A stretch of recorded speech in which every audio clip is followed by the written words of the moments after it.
a little over a year ago, I decided to go vegan, 100% plant-based. I have a bit of a extreme personality. I'm a all or nothing kind of person.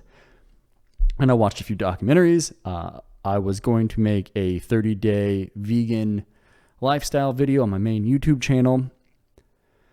And then it just hit me. The decision should be made to just jump in and at least try it out. A lot of the reason I made the decision that I did was based upon ethics, but also I'm a runner and I'm vain. I want to be a skinny, fit runner. And while I was trying to develop a habit of running on a regular basis, side note, I'm on like day 390 of running every single day for at least a mile outside. But while I was trying to build that habit of running every day, I kept getting hurt. Part of it, I think, was I was just super out of shape. Another part of it was I was about 50 pounds heavier than I am now. So when you just put like a 50-pound, it would be like me right now putting a 50-pound bag on top of me and running outside on concrete on muscles that are nowhere in as good a shape as they are in now. With saying that out loud, I'm like, oh my God, it's so obvious. But nonetheless, like I was having a lot of inflammation, a lot of pain. And like I was saying a second ago, like I'm an all or nothing kind of person. After I tried to run around the block for the first time 6 years ago when I quit smoking, I literally Googled, do people run 100 miles? I had no idea ultra marathons were a thing. That's just where my brain went. Like this is an analogy. This is like a little anecdote for you on how my old crazy piece, my old crazy skull, my old crazy cap works. I was like, I can't even run around the block, but I bet you I can run 100 miles. That's the next thing. I'm going to get around this block one time and then do 100 miles. So I doubt my partner, Alexis, is going to watch this. But if you do, I just want to apologize first for you having to deal with me. And I also want to thank you and express my extreme and deep gratitude for you. So, inflammation, running. I'm in the world of running a lot. I'm in the world of ultra marathons. I'm dabbling around. I'm doing my first 8-hour endurance race a few days after recording this intro right now. And I'm stoked on it. But I keep seeing it pop up a lot that a lot of these people are vegan or at least vegetarian. And a lot of the vegans talk about how they think they can recover better because of their diet. Then I watched the movie Game Changers, the documentary Game Changers. So I'm like thinking, okay, maybe I'll cut out some dairy in my life. And I started cutting out dairy, and then my feet started to feel better. I was having a lot of problems with like inflammation in my Achilles and my fascia. I was developing plantar fasciitis on a pretty regular basis, and I'd have that for like at one point I had it for a year. And then sometimes I'd get it for like a few months and then it'd go away. So I stopped doing cream in my coffee. I stopped pouring cheese on everything. And just that little behavior started to affect the way I was feeling. So when I was thinking about going into this 30-day lifestyle challenge, I started really questioning the ethics of eating meat. And I asked myself the question, John, do you believe that you can survive on a diet that doesn't involve any animal products? Do you think it's possible to be a vegan and thrive? And the answer to that question was yes. Then there was a few more components of this. One of the other questions was, do you think you can do this sustainably? Yeah, like we have money. We make enough money, and we're fortunate enough to have access to very healthy, allegedly very healthy produce, and I can get meat replacements if I want. So going vegan would be easy once I committed to it, and I could also thrive on that diet. So with that information, I deduced that it would be unnecessary harm to consume any animal products. And every time I decide to eat bacon or sausage, I am saying I care more about my taste buds than I care about an animal and its suffering. You know, and this is all just going through my head one day when I'm like doing research at home for a video, and my partner Alexis came home, and it was the first night of this 30 days of vegan challenge. She didn't even know for sure if we were going to commit to doing a full 30 days of being vegan. And I gave her a vegan tomato soup and a vegan Gouda mushroom grilled cheese. and she was eating it, and she's like, this isn't very good. This kind of sucks. I really am upset that we're doing this 30-day vegan challenge, but I'm glad that we'll eventually go back. And then that's when I told her, hey, I had an epiphany, if you will. And we fought. We fought like crazy. We argued a lot for a few days, and we got through it. But funny enough, and we'll talk about this in the interview, we were getting ready to sell the house that we were living in to build the house that I'm sitting in now. But in the interim between selling the house that we were living in then when I made the decision to now where I'm in our new home, we had a summer for 8 weeks. We were going to live with her dad and stepmother. And then 4 weeks later, we were going to live with her mother and her stepfather. So my in-laws. And her dad is a big old, he's not fat, but he's a big fan of meat and beef and ham and loves my ribs and barbecue and loves whiskey and scotch. And thank God I wasn't sober then. But we were getting ready to live in his house, move in with him. And I was like, I'm not going to eat any of your food. And oh boy, that was hard. It was a very hard time in our life. And thank you, Alexis. If you're listening to this, thank you for putting up with my nonsense. And we recorded this conversation a few months ago, and I'm sharing it now. I'm sharing it here because we didn't know where to put the conversation. Alexis and I used to have a podcast where we talked about monogamy and how to build trust.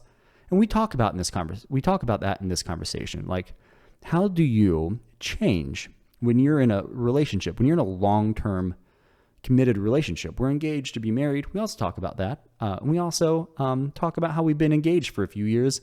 And I tell her I'm ready to get married. And she's like, well, I've been married 2 times already, and you'd be my 3rd time. And we bicker about that a little bit. And you can watch us work through it. We also talk about what it was like when I made a change. And like I said a second ago, we talk about like how to change in a relationship, because it's going to happen, right? Someone that you love, that you may be in a relationship right now, like you may be in that relationship with them, they're going to want to change their life. So how do you like facilitate that kind of growth? And how do you be there for your partner? How do you receive that and allow the change to happen? And how do you also change and like have the courage and the confidence to do that? Like, it was hard for me to tell her that I wanted to change, and it was hard for her to accept that like I was going to change, and she's codependent by nature. Very agreeable, like very atypical, feminine, beautiful woman. And she was having a real hard time, saying, I think that I'll mostly be vegan with you, John, because I like to eat that way anyway, but I'm not going to like be a PETA loving, like rubber chicken holding animal rights protester by any means. Like, I'm still going to eat fish and shit. So like, we're going to have to like work through this together. So just sit back, enjoy this conversation. And these installments, by the way, on Awoken Dudes, whenever my fiance and I sit and we talk, we're going to call these installments The Deeper, The Better, because going deep is great. Having deep conversations is great. And the deeper, the better. I hope you enjoy. Yeah, we decided to change the name. Because what? We wanted a better name. Yeah, I like Trust Me. I like Trust Me too. But you were concerned that it was unsearchable. It is, it's more than just a concern. It's like an objective thing in the world that when you type in our name, there's hundreds of other Trust Me things that pop up. Yeah. And we don't post enough. They're like the people that casually will listen to us. If I say the name of the podcast is Trust Me, they can't find it. Mm-hmm. Yeah. Yeah. So, no, I like the deeper the better. I like the deeper the better too. Yeah. I like it deeper. It's a little innuendo. People keep saying it's an innuendo, and I don't get it. I'm like, no, it's about deep conversations. I mean, I agree. Part of the idea of the innuendo came from there was a podcast that it's Call Me Daddy or something like that. And I was like, yeah, we should do something cheeky. We're cheeky people. Is the dog seriously growling to get up? Come here, Jackson. We're cheeky people. We're cheeky people. I don't think cheeky people call themselves cheeky. You're right. We're not cheeky. Fuck. So, welcome back to us. Yeah. It's probably been like, what, 6 months since we filmed or recorded anything? Probably longer. We're still monogamous. Allegedly, we're still monogamous. Happily monogified. Monogified. Yep. Except for those dicks you sucked last week, right? Will you just cut that out? That's staying in.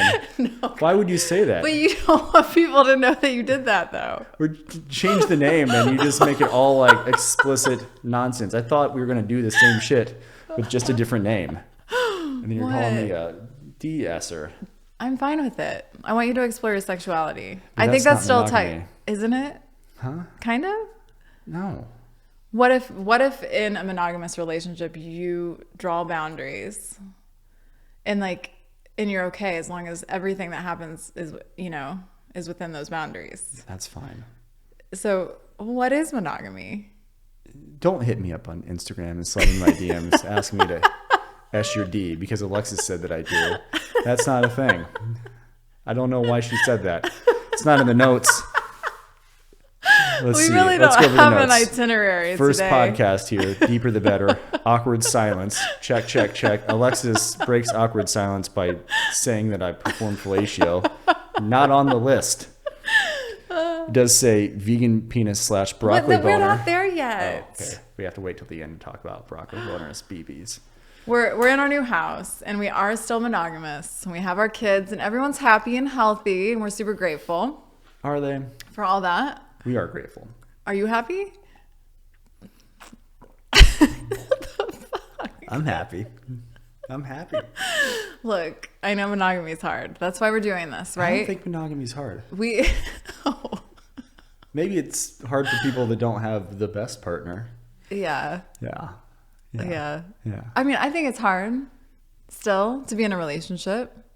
Every Do time you you say not- that, it do you hurts not- so deep. Oh, So deep. the deeper the better. The deeper the better. Ah, ba, ba, ba, ba, ba, ba, ba, ba. Yeah, it's hard. I go back and forth between saying it's hard because I don't know if that's right. Like, I know if I'm running, I don't want to say, man, this is a hard run because I know once I start saying that, It it's going to be can harder. be challenging. Yeah, it's better than you don't know what it's like to be alone, but I'm telling you, this is so much better than being alone. Yeah. Yeah, I save a lot of money on cat food being in a relationship. You save a lot of money because I pay for almost everything. Right? No. No. It's What so is definitely. this? You are never hosting again. This is not your show anymore. Look, Welcome to Awoken Dudes. We are off.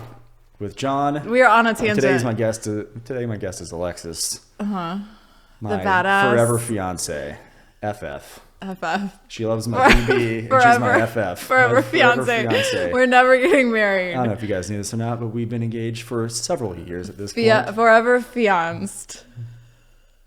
Dear God, please host. Yeah, Read from we've the actually talked list. about getting married, and we're not going to really say what our plan is or if we even have a plan.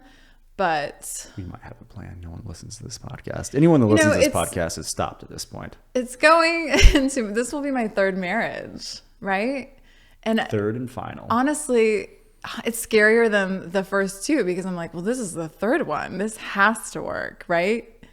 So I feel, although I'm more 100% on our relationship versus, I was just younger, I think, before I didn't understand myself as well.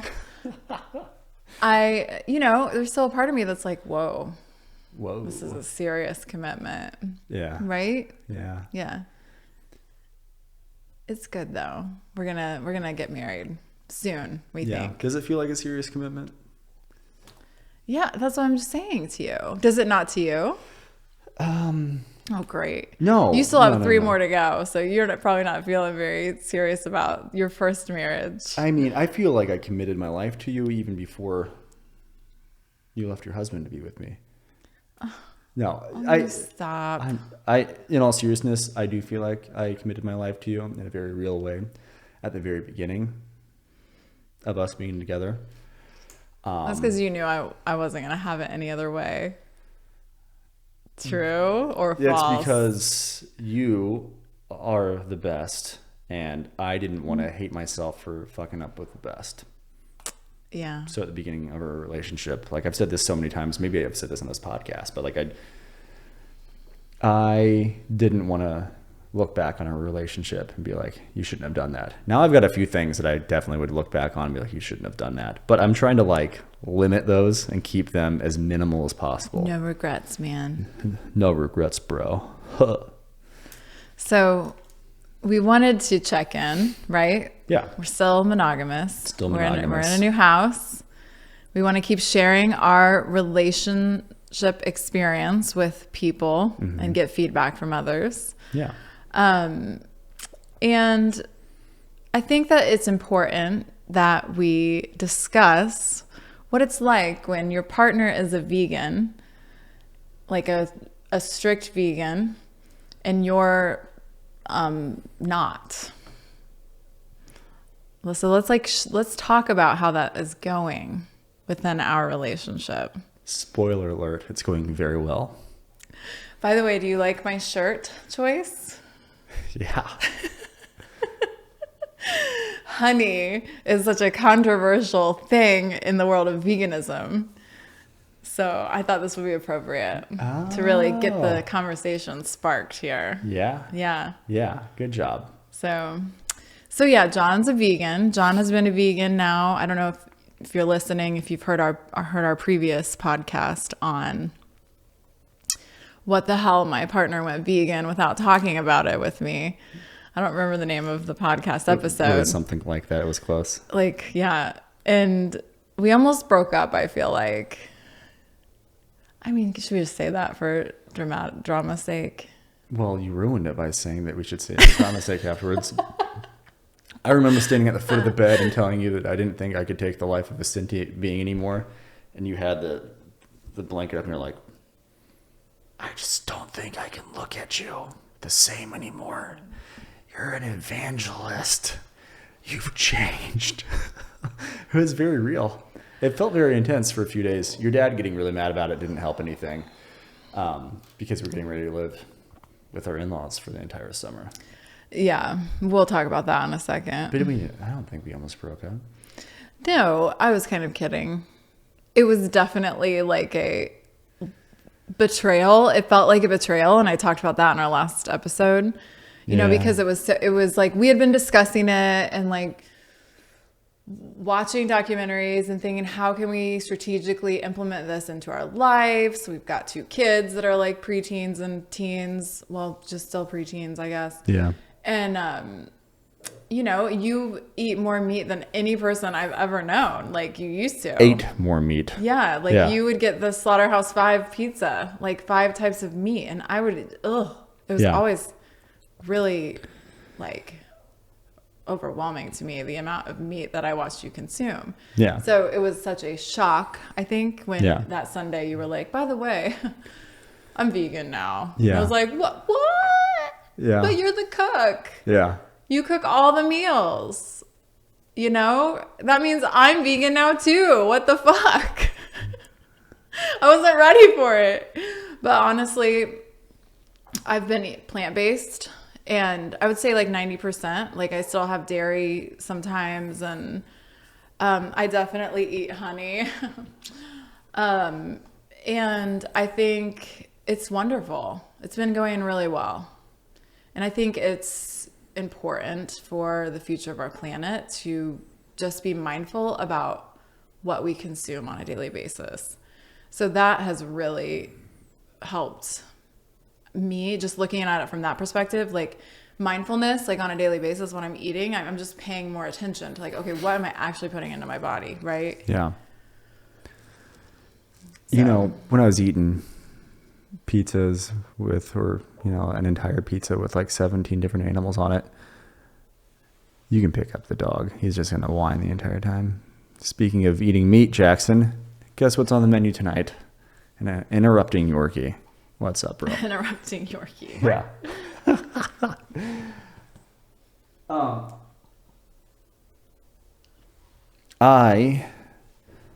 Ever since I was vegetarian, like when I was like 18, I would often think about how I was eating something that was living. And I would just be like, I'm grateful for this animal, blah, blah, blah, blah. But then the second I started questioning whether or not it was necessary, I think that kind of like, it was like, it seemed like it was an immediate decision, but it's honestly like kind of like years in the making. Yeah. So if that helps to anybody in any, Yeah, for we sure. live in a world where everything seems so immediate, but like, honestly, that decision to eat the way that I do, that was not like an overnight thing, even though like I came to the conclusion and then immediately it was like, it seemed cold turkey, but it was like grinding away at me for a long time. No pun intended. Thanks for that. So I think that if you can make like plant-based choices, and not feel the pressure to like call yourself a vegan, I also feel like that is impactful, like on just the future of our lives here on earth, right? So I'm kind of more of the philosophy, I don't know. I think two people can coexist in a house where you're very evangelical about it and very Nazi about it, right? Nazis, And I, a bit over the top. yeah, and I'm not, right? So we kind of have figured out this balance. I don't know. I think it's really helped us to like respect each other as individuals, like even more, right? For me, it has. That's good. I've not felt like that because I've just always had the utmost respect for you. I do think that I've respected your autonomy and your individualism more as I've become more secure in a relationship. Okay. And less afraid to lose you. But I don't know if the way we eat has had any effect on me personally. Well, let me just share an example. Oh, so no. when we first went vegan, or I went plant-based and you went vegan, and I was like, I'm still going to eat like fish if I want to have an oyster or something. And you were like, oh, it's okay to kill sometimes. And like you were giving me so much shit about it. And I was so mad. I was like, whoa, whoa, whoa, dude. First of all, you don't have a leg or a foot to stand on here because you are the Slaughterhouse-Five guy. All right. And secondly, I'm like, I'm allowed to make these choices and he should respect me for like my choice because I'm respecting his very disruptive choice. And so at first it was very much like you were like kind of bullying me a little bit into like being vegan, just a little bit, because you were feeling so excited about it. And you still get that way. And like you have your reels and stuff. And like you're like the vegan teacher on Instagram or whatever. And so, but you've backed off a lot. And like if I decide to have something that isn't vegan, you barely bat an eye. Well, barely. Yeah, I've just learned You it. side-eye me a little bit, I feel like, but that's just probably in my head. Even when I was saying the thing about murdering sometimes, I don't judge you that way. I am a big fan of, some would call it arguing. I like discussing things, and I don't like loose logic. You're a contrarian. So the whole like balance is the key to everything. I don't think that's true. I think some things there's no room for balance. That doesn't shock me at all. Well, like in monogamy, if I'm like, I'm just going to cheat a little bit, 80-20 on monogamy, you'd be like, you're 100% dead. But you can have thoughts, right? So does that constitute still like Well, yeah. maybe, If I'm thinking about eating bacon, but I never eat bacon, I'm a vegan, right? I suppose. Right. So if you're thinking So it about all has to do with just all like those straight, imaginary just dicks, actions. and instead of me sucking them all, like you said I did earlier, you're doing it, I wouldn't consider that cheating because I'm not a George Orwellian protagonist who's like, I see those thoughts, off to the jail where you'll suck more dicks. I was just trying to be a contrarian for a second, but it didn't work out. It's not my nature. I know, it's because I'm like, oh, okay, you're going to be a contrarian. Well, let's go into it. I just like naturally like flip into it. I want to say though, for me, it has felt empowering in a way because I've struggled with codependency like for most of my life, I'm pretty sure, at least. I mean, I know when it started, when I realized it, but I think it's been who I am for like my entire life. Yeah. And codependency, not in like a ew, like, ooh, such a gross word kind of way. Like codependent meaning that I tend to put other people's feelings ahead of my own. Mm-hmm. And I value other people's thoughts and feelings like before my own. That's the kind of codependency that I've like grappled with for most of my life. And so being in a relationship and being a serial monogamist, right? I tend to kind of carry that through each relationship. And with you, like I have this natural like inclination to like make you happy and for you to like, you know, accept me. Ugh, like, you know, and I have to fight that urge and be like, I accept myself. I validate myself. Fuck what everyone else thinks. I really have to like fight that urge. So for me to be like, no, I'm not going to be like vegan teacher. You know what I'm saying? Like, I feel like that's cool. That like feels good. And then for you to respect me, even though you still give me shit. Well, I'm always going to give you shit just like you always give me shit. Yeah. But like you kind of give me shit in a real way about veganism. No, not at a all. little. You did for a while. Really, honestly, don't care at all. I've never cared. Like you could be like, I like. Well, when you call me a murderer, I did take that very personally. I was joking when I called you a murderer, even though I do think meat is murder. But it's not all bad. Sometimes you gotta murder, right, Jackson? Right? Sometimes you gotta murder. And that just acknowledging, I just want people to like be aware that there is that element in the food they're eating. Mm-hmm. And I always held on to that. I never let it go, which led to me being the crazy person I am now. But I never, just so you know, never like thought ill or thought negatively about you in any decision that you wanted to make. Before you were vegan, you definitely had a hard time with vegans. Like you gave them shit. Yeah, I always. And Kyle, Quack, Abby. These are all people that hopefully are listening to our podcast and they can be like, yeah, that motherfucker did used to give me a hard time. Yeah, I'm always. But like my coworker Christy has talked about, she's a vegetarian, longtime vegetarian, mm-hmm. that sometimes people become very defensive because it's like they know in their subconscious that oh, maybe I could make it more of an ethical choice when it comes to like putting meat, eating like pig and stuff, you know, that it comes out like you're projecting that disdain for your own self against other, like you're afraid and or you're feeling like extra defensive even about it, you know? Yeah. So. Yeah. I'm always going to, I don't know how, maybe I'll change that at some point in time in my life. Not the being defensive thing. I feel like I've been working on being defensive a lot, especially because I have an enlightened partner like you. But I don't regret giving any of you guys, if you're listening, I don't regret giving any of you guys shit. I'm going to keep doing it. I'm going to challenge all your stuff, and I hope you challenge mine. That's why we're friends. Yeah, I'm going to challenge you. I'm going to challenge the length of your hair. Can we talk about that? Is veganism allowing your hair to grow? I mean, it's practically down to your belly button. It's making it shinier. It's so crazy. It's so weird. I was in the shower today, and I was like, oh, I found like 3 hairs. Your hair is so light that it's like you can't tell that you found one of your extremely long hairs because it's so light, and until you just feel it wrapped up in like your fingers and you're like, what the fuck? Oh. That's what that is. Oh, God. Hey there, friend. How are you doing? I hope that you are enjoying this podcast. The deeper, the better. If you're not shy and you want to engage in some civil conversation with me, or my partner on the interwebs, just comment. Tell me what you think about what we're talking about so far, and we'll get back to you. Or if you don't feel like commenting on a video, you don't feel like talking to me or strangers online, you're just here and you're observing, but you like what's going on, I imagine you do if you're here right now. Hit the like button. You know, maybe consider sharing this with another couple or a friend that you think could benefit from this. Subscribe if you want to, and hang out. And if you like getting better and you want to get better together, I have a newsletter. It's free. It's always going to be free. It comes out every Monday. It's the Better Together newsletter.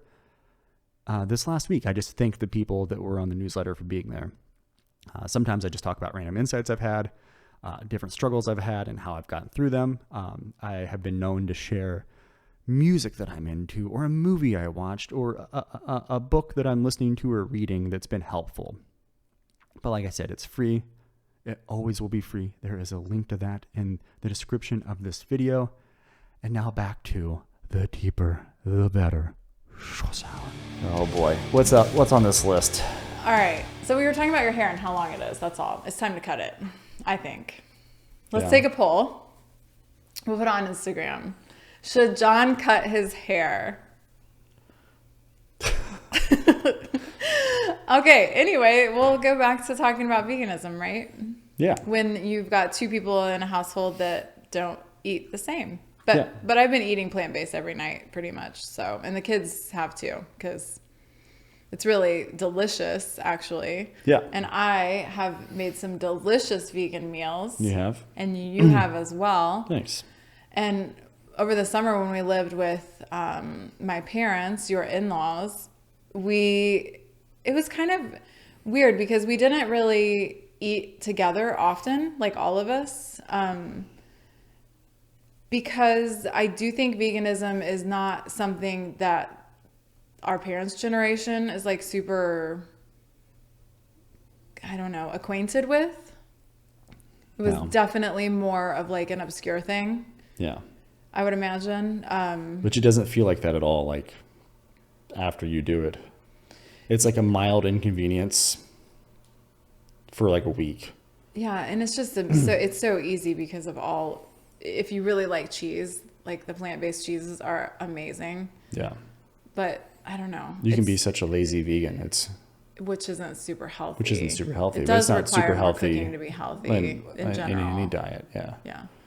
Yeah. But so we didn't like eat a lot together as a family. I feel like when we lived with my parents, my dad and then my mom. But living with my dad and my stepmom, we did kind of come up with this concept that, like an idea for like a recipe book to do like vegan recipes that can include like meat, like recipes that are easily adapted for all people at Basically, the we're just dinner gonna table. find a pre-existing vegan cookbook and we're going to lift all the recipes. And then we'll just be like, and cook some chicken on the side and throw it on top. No, we have more advanced ideas than that. But yeah, I think that would be awesome because I feel like that could kind of blend the worlds so that it doesn't seem as like weird or scary, right? Yeah, that's, you talk about me being vegan teacher on Instagram, but that's why I try to show like the junk food and stuff too, because I want people to see that it's not just eating tofu every night. Mm-hmm. Yeah. It can be just tofu, and it can just, Tofu is amazing if you cook it right. Tofu is amazing. Yeah. But I want people to know it's like, if you don't have to give up, if you want to be a vegan and you don't want to like cheat at all, you don't have to give up pizza, which is like something we thought at the beginning. And we're like, oh shit, vegan pizza is actually really delicious. We had those chili cheese dogs the other night. Very delicious. Yeah, there are plenty of junk food options. Lab grown vegan junk food. Mm-hmm. Yeah. Guys, it's the 21st century. Come on. See, but like someone might want to eat like, I don't know. Yeah. I totally get your reasoning, and like, there's something about evangelicalism that freaks me out. Yeah. It's I think people should just live and let live, but you can say how you feel about something and then roll it. And that's how I live. Influence. That's how I live my real life for the most part. Like I know that. Well, you just said, come on, guys, it's the 21st century. Well, so you're trying to like make us all feel like shit if we had ice cream or something. Well, you should, because you're making bad eco choices. No, I don't mind being a louder voice in the context of like a podcast or in the context of like Instagram, social media, and then just living my life normally. Because one, if you're like super neutral, you're not going to attract an audience, and that just doesn't make sense. Like you're never going to be able to scale that. But I also don't mind being in front of people and having people potentially not like me, because people are going to be drawn to that. And also, if I'm the one person that people are talking to, or everyone's talking and I'm like, this is how I feel and this is like a firm stance, and that changes one person's mind in the group of people we're with, that to me is like a win. Yeah. But in general, like I agree with like living and let live. Yeah. Also, my philosophy on like veganism has changed over the last 7 months in like in a lot of different ways. Yeah. Yeah. Yeah. I didn't know that. Yeah. I mean, just like anything, right? We're conditioned, I think, as we grow up to not like be vocal or to be confident. I mean, you know? girls are. Girls are definitely. I was. So it's like, it feels What? like I'm doing. Yeah, my You mom, were so loud in And all I got- of school and I and got got punched in the picked on. face Yeah, because constantly for it. why didn't you do what do you mean? and my You never parents would always stopped. be like, stop saying that. Stop, blah, blah, blah, blah, blah, blah, blah, blah, right? That's how, there's nothing wrong with saying, I think this is a good choice. That's not, I think that's wonderful to say Yeah. that. I think when you start like dogging on other people's choices, that makes you an asshole. yeah. Like that's my opinion. Do you think that I'm dogging on other people's choices? No, just when you say things like, "Come on, guys, it's the 21st century." Oh, yeah, because I was talking about lab-grown vegan junk food. Yes, there are a ton of options, and you can leave it at that. But then I wouldn't be cheeky. Then fine, divine. As long as you leave it just here or whatever, and it's not in our kitchen if I'm eating ice cream or something. Come on, Yeah. Alexis, it's the 21st century. Yeah. I'm afraid that some of these meat substitutes and stuff, they're so amazing, and the cheeses, and I love oat milk, and I'm totally down with all of it. But I'm afraid that we're going to find in like 10 or 15 years that they are like, there's carcinogens in them or something, and they are causing stomach cancer. Yeah, probably. I mean, I hope not. Probably. I mean, I hope not. I know eating lentils and beans and stuff isn't bad, but like some of the the meat substitutes or whatever. I have been trying to eat less meat substitutes. Mm-hmm. I still do, but I also like an important thing. I kind of learned this from just being a human and listening and consuming information. But like the holistic hate people, they're real big, and like when they teach people how to grocery shop, they will show them labels because like most people don't turn something around and look at it. And once you get into like 15 different like things you can't pronounce, and that logic is flawed for so many reasons. But once you start getting into like, oh, there's 15 different things in here that are like making this look a certain way or using this to like form and bond like that's probably food you should stick away from most of the time. But like if you look at, like you said, oat milk, like if you look at oat milk, it's like ingredients, oats and water, cool, you know? Yeah, I mean, I love the whole, like, if you're shopping at the store, like, most of your groceries should come from, like, the perimeter of the store. Yeah. Right? So, it's still the case. That's a good rule. You know, but anyway, there are perks to being vegan, right? You feel a lot better. Yeah. Makes people mad online, I found. And you like that because you're a contrarian. I love that. So good for you. I hope all the haters my know God. that. Like, if you guys really want to get at me, you should never leave hateful comments on Instagram or anything. Because it is like fucking fuel for me whenever someone's like, gay or bacon's delicious. It's like, I'm just going to go to your page and I'm going to look at you for a little bit and I'm going to laugh knowing that I made you mad for whatever reason. Such a contrarian. Are we drinking water because we're vegan now instead of in our coffee cups? This is vegan water. So, I mean, Game Changers, that documentary is what kind of really sparked your interest, right? As a runner. And we both like fitness. And you're like, oh, I really want to be the most fit I can be, right? Running and then having, problems. Oh, sorry, go No, ahead. no, I'm sorry. Yeah. Well, and there was a part of the documentary where they talked to these guys about their vegan boners. Yeah. And see how your eyes just lit up? So, I mean, do we feel like the broccoli boner is a real thing? It's kind of like the "are you wearing anything under your kilt" question. Yeah. I don't know. We never measured it. I know that if I'm sober for like a week, you're like, Jesus with that thing. Stay away from me. That is true. You can hear Jackson sniffing into the microphone. Say what's up. Definitely think it's true. I definitely think that if you eat steak all the time, I just picture if I see a guy eating a steak now, I just picture like a short little like sweaty fat sad wiener. That is so, I can't be real. I know if I eat Well, if you have high cholesterol, right? high That makes cholesterol. sense. Yeah. And then as if you're fat or whatever. I talked to my buddy Jordan about this when he started eating healthier and then he stopped drinking. He's like, I swear wiener got bigger. I'm like, 100%. The more you take care of yourself. I don't know which Jordan you're talking about, but I don't want to know. Just don't tell me. Not the one that. Just don't tell me. It's fine. the Jordan that looks like he takes care of himself. It's the one that looks like he hasn't given up yet. I don't know. I just know. Just know. So broccoli boners, yes. Yeah. Yeah. Great. That's good. So that could be a good addition to anyone's relationship. Yeah. Right? Yeah. Eat some more broccoli. Bang it out. Broccoli boner banging. Oh my I don't God. know. Just the bees. BBB. Yeah, the 3 Bs. So we're super excited to be back and to have a new name. The deeper, the better.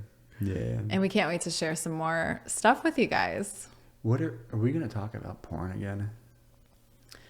I mean, yeah, I think we should. Cool. It's a super relevant, topic right now. Just in general in our lives. Who else has had access to 24 hours? 24 hour everything access. Yeah. It's probably bad. Our generation, maybe the one before us, it's like when you were a teenager, did you have access? Like on the internet? Kind of. But so maybe the generation just below us will be the first that actually has like from puberty on full access, which is crazy. Yeah. I don't think there's anything wrong with porn, but I think that anything in excess. There's a lot wrong with porn, but. Well, yeah, ethically, if it's a Yeah. bad, of course, that's not porn, in my opinion. That's rape and sex slavery. Yeah. You don't think there's anything wrong with consenting adults having sex on film and then adults consuming? I don't. Yeah. Just like on the surface. But but I think there's plenty wrong. And just like when anything in our country and maybe other places, but here in the United States, I feel like, I don't know, it was founded on Puritan beliefs, and there's a lot of shame that hides in people about sex. And when there's shame and then there's no light cast on it, and like creepy shit happens in the shadows. Yeah. So we have to like blast it out with light. Like why, you know what I mean? Yeah. Just like, in my opinion, prostitution, like there are a lot of girls and women that are subjected to it, like unwillingly, or because they're addicted, because someone has got them addicted to drugs. And if it were regulated, if it were legal and regulated, we would probably see a lot less of that. Yeah. Yeah. So, I'm very opinionated on this, but so yeah, I think we should talk about it in short.